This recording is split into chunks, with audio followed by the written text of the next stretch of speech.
Hey, we're taking a close look at the Arturia Audiofuse 16Rig. So what is it? The right question might be, what isn't it? But actually, what is it? So it's a USB audio interface that's loaded with features, and that's not an exaggeration. Like, it's packed with stuff. So first, a huge thanks to Arturia for sending me the unit to make this video, and I get to keep it for the future. I'll go over everything with a heavy focus on guitar recording, because that's what I'll be using it for mainly. Also, this microphone is connected right now, so probably this microphone more than guitar recording, but I'm just mumbling. But I'll also show you how to record mics and various other devices. First, let's get it unpacked and set up.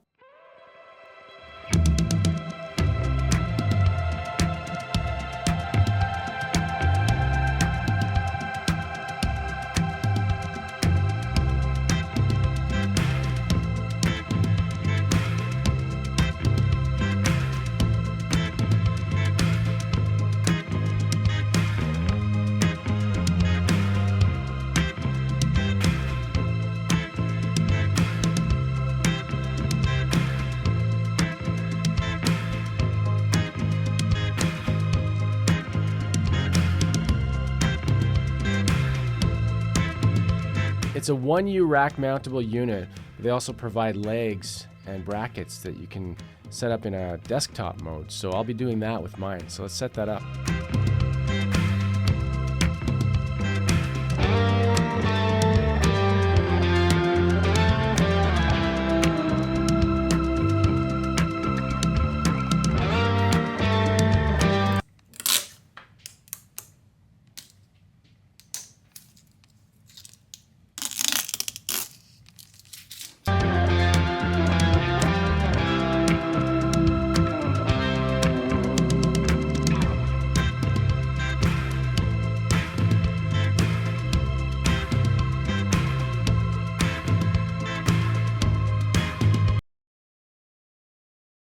Now, generally, an audio interface like this requires you to be connected to a computer, and the really cool thing with this system is the 16Rig can be run standalone, which is really powerful because you can use it in like live situations, you know, if you're on stage, or you can just take it away from your computer and have all your devices connected, and you're not reliant on having a computer always connected, which is really cool. So before we plug anything in, well, this is already plugged in and you're hearing it, but anything else, let me show you all the connections this thing has. It's kind of nuts. I won't be using all the connections during this video, but I'll at least walk through and you can see all the options that exist. So most of the connections are on the back.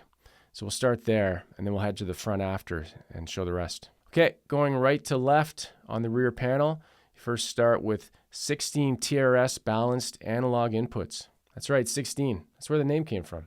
Clever name. Next to that, you have 8 balanced analog line level outputs. And right next to that, you have your primary monitor outputs that I'm connected to right now. So I currently have those connected to my Mackie Studio monitors. Moving on, you have your digital audio I/O section. You have 4 ADAT ports to use optical toslink connectors. So you can do 16 channels at 44.1 or 48 kilohertz, or 8 channels at 88.2 or 96 kilohertz. It's crazy what you can connect to this. And for digital clock timing, you have BNC connectors for word clock in and out. Right next to that, you get 1 MIDI in and a pair of assignable MIDI out through jacks, and also a 3.5 millimeter jack next to the MIDI out through. Provides analog MIDI clock that can be used with certain devices. So I have a drum brute impact and I have a micro freak. Those could use that. You also have a rear panel USB-A port to connect to the interface's built-in hub, and then you got your USB-C port that connects to your computer if you're connected to a computer. And then you got a power connection with a locking connector for the power supply. So that's the back. It's packed. The idea is you have all these connections and you can plug them in and just leave them. So let's head around to the front and take a look at what they have on there. So we'll go left to right on the front panel. And the idea is that most of your connections, like I said, are on the rear and you leave them connected. But then sometimes you want to do a quick connect, or you want to plug something in quickly on the front. Say you had this in your studio or you had it in a rack mount. And it's really versatile what you can do with all these connections. So I had to show you the rear to make the front make more sense. So starting on the far left, because you got an output 3 and 4, you'd be like, what? You're starting on a 3 and 4?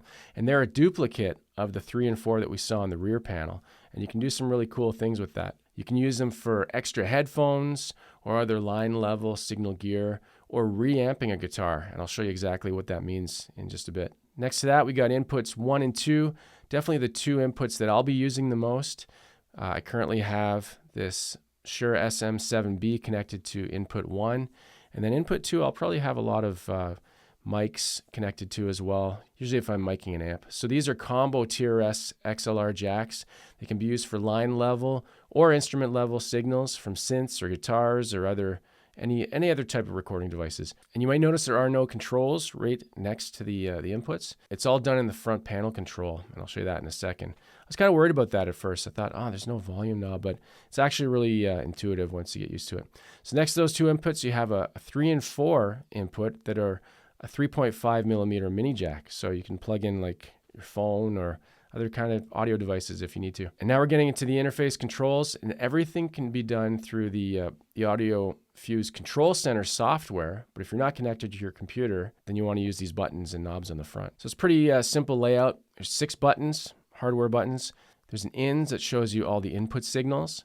There's an IN1, which is input 1. There's an IN2, which is input 2, which I mentioned before. Outs shows you all the output signals. You've got your mixer, which is really powerful. And then you've got a secondary mixer called a Q mixer. So you have your main display right next to that, and then you control everything with this wheel dial button. And they call it an encoder, and a back button right beside that. So everything's done with that. I'll finish showing you the rest of the front of the panel, and we can come back and use the control in detail. So you have your main monitor controls, and you have your headphone inputs. There's also another USB hub connection on the front, and a MIDI USB connection as well. And that's the front. And it's great to talk about stuff. I just wanted to go over everything quickly, get a brief overview of everything. But let's actually see it in action. So let's go.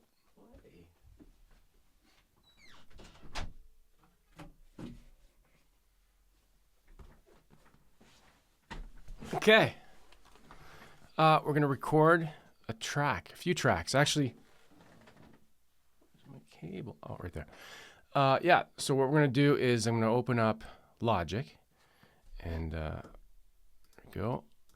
I've got some tracks predefined in here. I've got this microphone going through input 1. I'll show the settings, what it's set to on the screen. I've got the decibel level raised. It's using the phantom power option. And I mentioned with the dial, I'll just show on screen what it looks like when I'm setting that up. You can change the phase if you want to have this input going in the rear. You can have it set there. You can pad it as well if you have a hot mic. So we're not doing any of that. What I'm doing is I'm going to have this as a vocal mic, but first I want to record some guitar over top of a drum track that I've created on Drum Brute. So I've got Drum Brute in as input 4. I've also got a Micro Freak. These are both Arturia synth devices, drum and synth devices that I've had in other videos in the past. You know, that's the best way to say it. So let's get this guitar over top of that drum.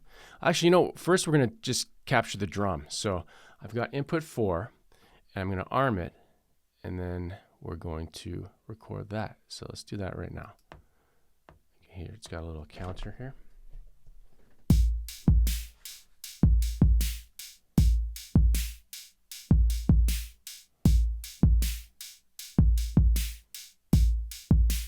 .78 beats per minute.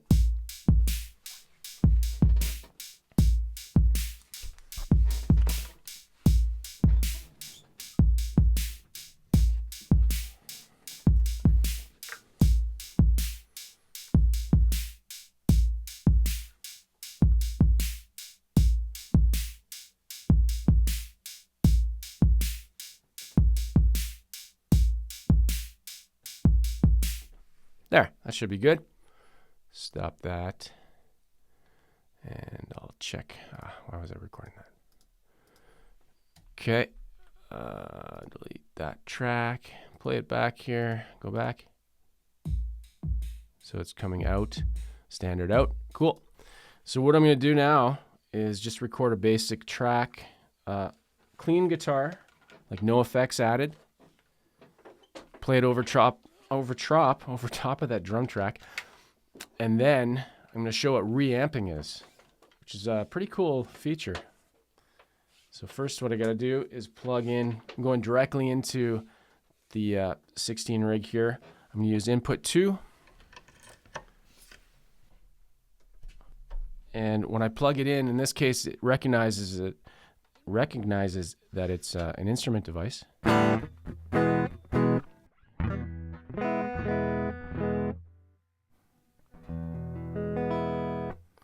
Okay, there we go. I had the wrong input set. I didn't have my input 2 set for guitar. I had input 1 set for both. So I'm going to mute the mic, record a little track over top of the drum track, and then we're going to reamp it, which in my case, what we're going to do is we're going to send the guitar out. So the clean signal is going to go out of output 3, back into my pedal board, and then back into a Princeton reverb amplifier. I'm going to mic it. And you're like, well, why would you do that? Why would you want to even do that? And in my case, I'm going to add some dirt to it. Might add some reverb to it. You've got a clean signal, perfectly clean signal that you can now use and modify. So you can do a lot of different things with it. So that's pretty cool. So let's do that. And then I'll maybe add some vocals over top and make just like a little demo track. So we're going to cut the power on the mic for now.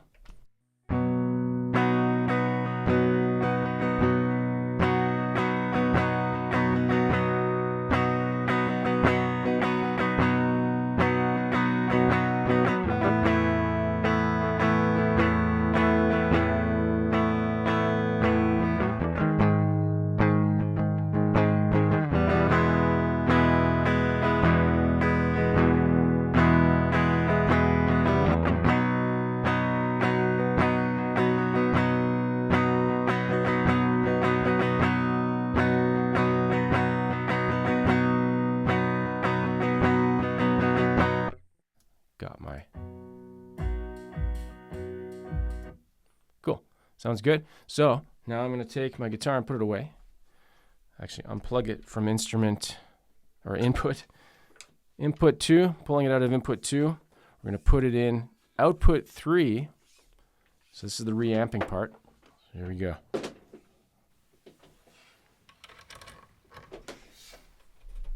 Okay, so output 3 going into my pedal board. I'll power up my Princeton, and then it's got a Royer R10 that's mic'd in front. I'm going to plug that into input 2. That's going to become the new recording mic track that we recorded. It's going to standard out right now. Instead, we're going to send it out to output 3 and 4, and then on the interface here, we go to the mixer, or we go to the outs actually, go to 3 and 4, take a look, and you scroll over a couple menus here. You make sure it's set to reamp, and it's good. We're good. Okay, so let's record that coming back and try it out. And so we're going to set up a new track, new audio track. This one's going to be input 2. Disarm that one, disarm that one. So this is the R10 Princeton. If I could spell. There we go. Let's do a little quick playback. See that it's actually going out the amp.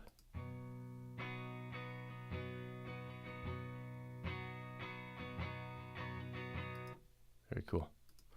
Okay, so input 2. I'm not sure if that was picking up. But anyways, we're going to try it. What I'm going to do is put some dirt on it. Got an SD1, Boss SD1. I'm going to add some dirt to the track, and let's try that. There we go. It's dirty. I can hear it.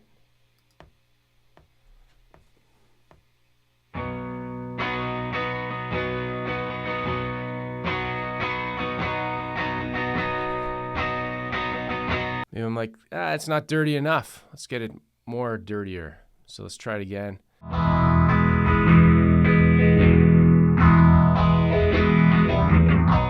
What I did there was I have a phase pedal, MXR Phase 95. I put that on. I thought, let's try that out.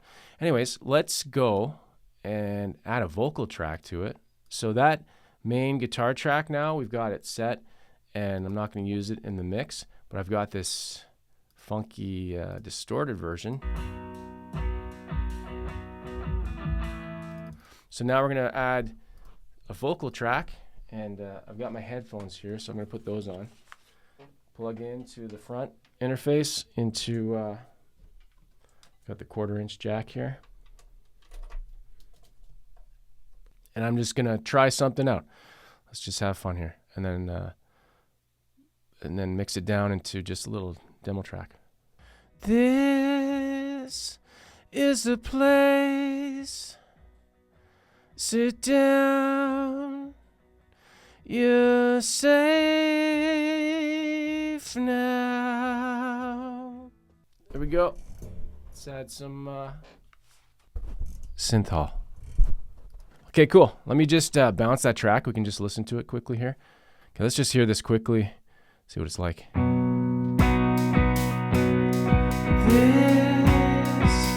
is the place. Sit down. You're safe now.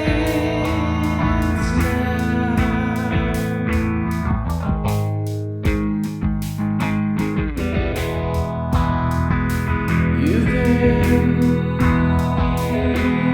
stuck in a lift. You're trying to reach your top. There we go. Okay, so there you go. That's just a quick demo on reamping and the quick kind of cool stuff you can do. Quick kind of cool stuff. I don't know. There's just so many things you can do with this. I've got all my devices plugged in. I didn't even touch the Micro Freak, but you plug in all your stuff. You leave it plugged in. You've got so many options. Let's just quickly go over. I didn't talk about the Audiofuse Control Center. Let's just bring it up quickly here and we'll do a quick overview. So you got all your analog inputs, you got your ADAT inputs, analog outputs. So everything is mapped. Everything that I was able to do on the front panel, you can do through the software here too. And you've got your mixer, your main mixer. You've got your Q mixer. And this part is probably the most powerful thing. You've got a routing matrix. You can basically determine where you want your inputs and outputs to go. So you can do a lot of stuff with this. I haven't played around with it too much. I plan to after this video, but yeah, so if you can think of it, you can probably do it. That's pretty cool. And then you got your MIDI stuff here. So a lot of power. This device is powerful, this audio interface. This is like the last one you need if you get one. And I'm set. So again, huge thanks to Arturia for sending it out. And if you have any questions about it, leave a comment. I don't know everything about it. The manual is really great. The documentation is really great. They also have really good how-to videos if you're looking how to do certain things with this. I've only touched the surface. I haven't even dug deep into this yet. I'm going to be using the ADAT connections to plug into other interfaces and do more in the future. So take a look in the description if you want to get one or if you want to get anything like this.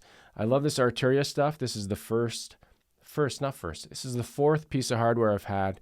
I have the Minifuse 1 and I've got these two. I've got the drum brute. I've got the synth keyboard here.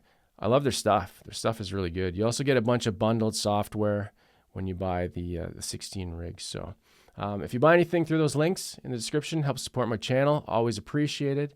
And as always, play guitar and have fun. And I'll see you in the next video. Take care.